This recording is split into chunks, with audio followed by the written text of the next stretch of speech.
આગળ સમાચારમાં વાત કરીએ તો મહેસાણાના ખેરાલુમાં દુષ્કર્મનો પ્રયાસ કરવામાં આવ્યો છે તો સમાચાર સામે આવી રહ્યા છે જેમાં 28 વર્ષીય પરિણીતા સાથે દુષ્કર્મનો પ્રયાસ કરવામાં આવ્યો તો ઘરની બહાર સૂતેલી મહિલા સાથે દુષ્કર્મનો પ્રયાસ કરવામાં આવ્યો છે સમગ્ર મામલે પોલીસ મથકમાં ગુનો દાખલ કરવામાં આવ્યો છે આ મામલે તપાસ પણ હાથ ધરાશે તો મહેસાણાના ખેરાલુમાં દુષ્કર્મનો પ્રયાસ કરવામાં આવ્યો છે પરિણીતા મહિલા સાથે દુષ્કર્મનો પ્રયાસ કરવામાં આવ્યો ઘરની બહાર સૂતેલી મહિલા સાથે દુષ્કર્મનો પ્રયાસ કરવામાં આવ્યો છે તો આ મામલે પોલીસ સ્ટેશનમાં ફરિયાદ પણ કરવામાં આવી છે સમગ્ર મામલે પોલીસ તપાસ હાથ ધરશે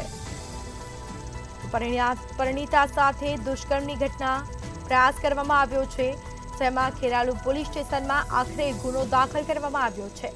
ઘરની બહાર સૂતેલી મહિલા સાથે દુષ્કર્મનો પ્રયાસ કરવામાં આવ્યો તો મહેસાણાના ખેરાલુની આ ઘટના જેમાં મહિલા ઘરની બહાર સૂતેલી હતી અને તે સમયે આ ઘટના બની છે દુષ્કર્મનો પ્રયાસ કરવામાં આવ્યો છે